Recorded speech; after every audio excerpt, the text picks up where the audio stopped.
You, John Fitzgerald Kennedy, do solemnly swear I, John Fitzgerald Kennedy, do solemnly swear that you will faithfully execute the office of President of the United States that I will faithfully execute the office of President of the United States and will, to the best of your ability, and will, to the best of my ability, preserve, protect, and defend the Constitution of the United States. preserve, protect, and defend the Constitution of the United States. So help you God. So help me God.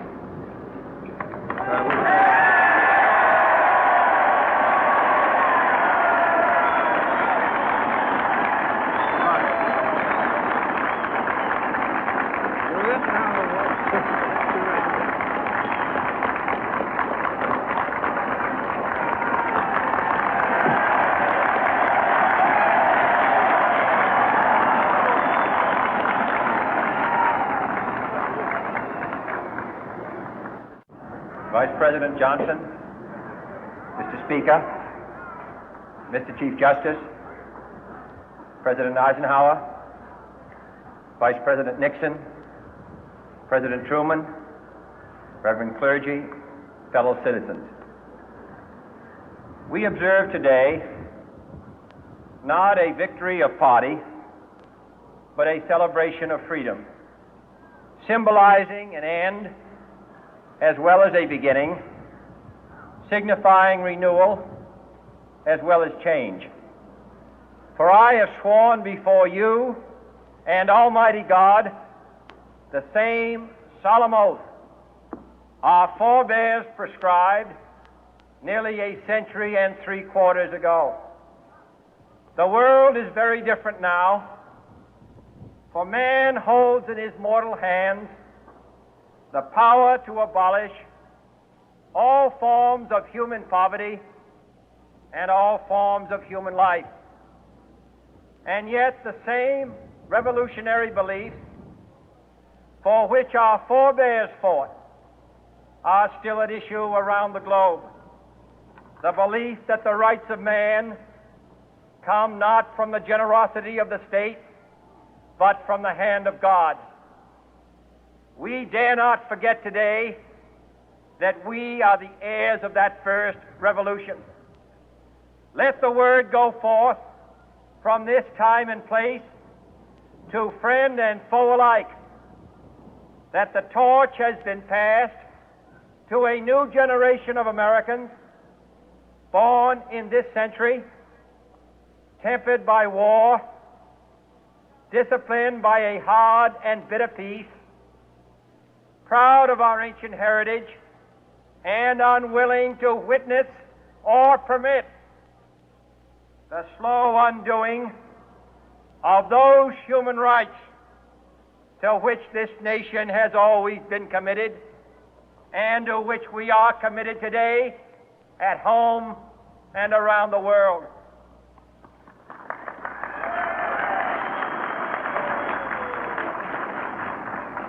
Let every nation know, whether it wishes us well or ill, that we shall pay any price, bear any burden, meet any hardship, support any friend, oppose any foe to assure the survival and the success of liberty.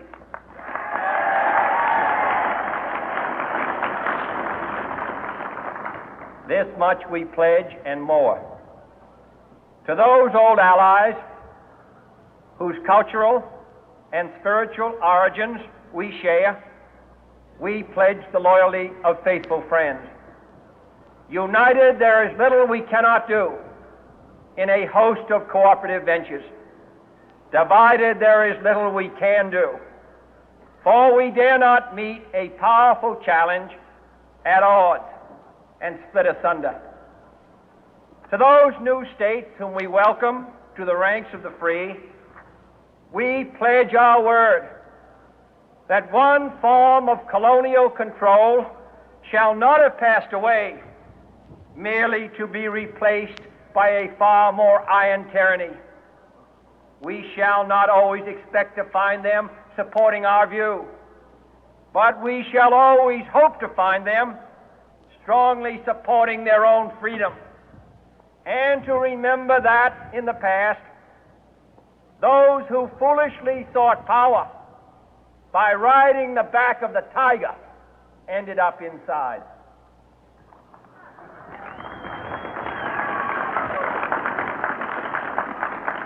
To those people in the huts and villages of half the globe struggling to break the bonds of mass misery, we pledge our best efforts to help them help themselves for whatever period is required, not because the communists may be doing it, not because we seek their votes, but because it is right. If a free society cannot help the many who are poor, it cannot save the few who are rich.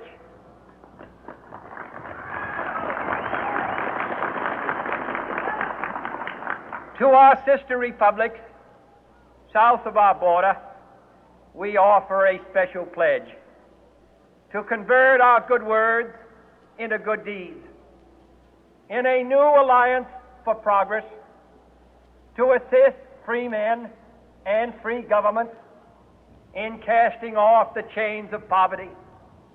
But this peaceful revolution of hope cannot become the prey of hostile powers. Let all our neighbors know that we shall join with them to oppose aggression or subversion anywhere in the Americas.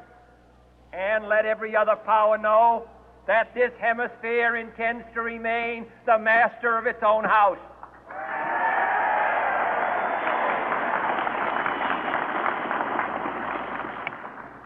To that World Assembly of Sovereign States, the United Nations, our last best hope, in an age where the instruments of war have far outpaced the instruments of peace, we renew our pledge of support to prevent it from becoming merely a forum for invective, to strengthen its shield of the new and the weak, and to enlarge the area in which its writ may run.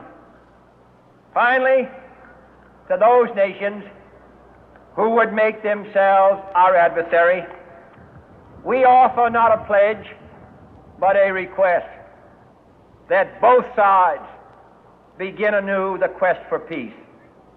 Before the dark powers of destruction, unleashed by science, engulf all humanity in planned or accidental self-destruction, we dare not tempt them with weakness, for only when our arms are sufficient beyond doubt can we be certain beyond doubt that they will never be employed.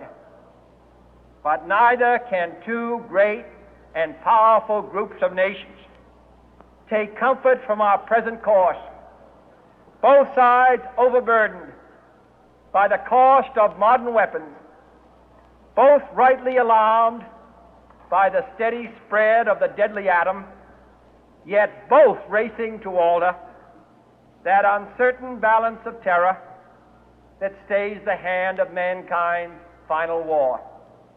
So let us begin anew, remembering on both sides that civility is not a sign of weakness, and sincerity is always subject to proof. Let us never negotiate out of fear, but let us never fear to negotiate.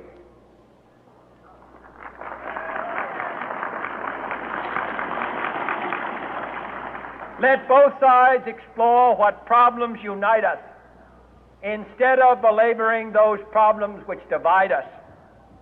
Let both sides, for the first time, formulate serious and precise proposals for the inspection and control of arms, and bring the absolute power to destroy other nations under the absolute control of all nations.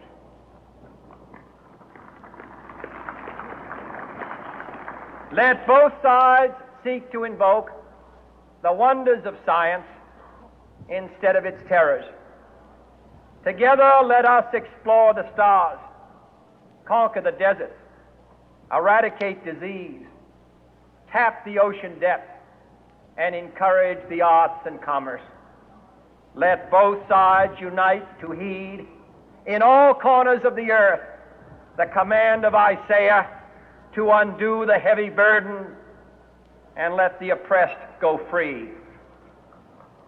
And if a beachhead of cooperation may push back the jungle of suspicion, let both sides join in creating a new endeavor, not a new balance of power, but a new world of law, where the strong are just and the weak secure and the peace preserved.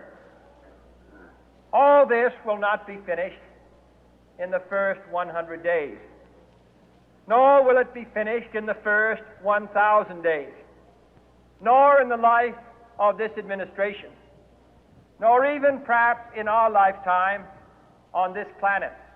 But let us begin.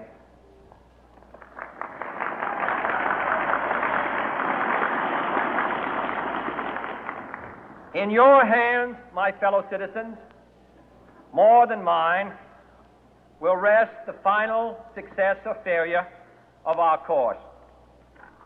Since this country was founded, each generation of Americans has been summoned to give testimony to its national loyalty. The graves of young Americans who answered the call to service surround the globe. Now the trumpet summons us again, not as a call to bear arms, though arms we need, not as a call to battle, though in battle we are, but a call to bear the burden of a long twilight struggle, year in and year out, rejoicing in hope, patient in tribulation, a struggle against the common enemies of man, tyranny, poverty, disease, and war itself. Can we forge against these enemies a grand and global alliance, north and south, east and west, that can assure a more fruitful life for all mankind? Will you join in that historic effort?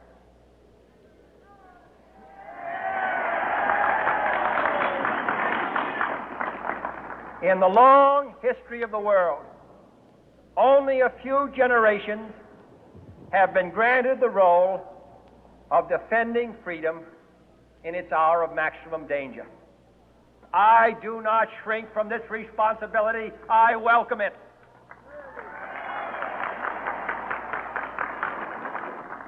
I do not believe that any of us would exchange places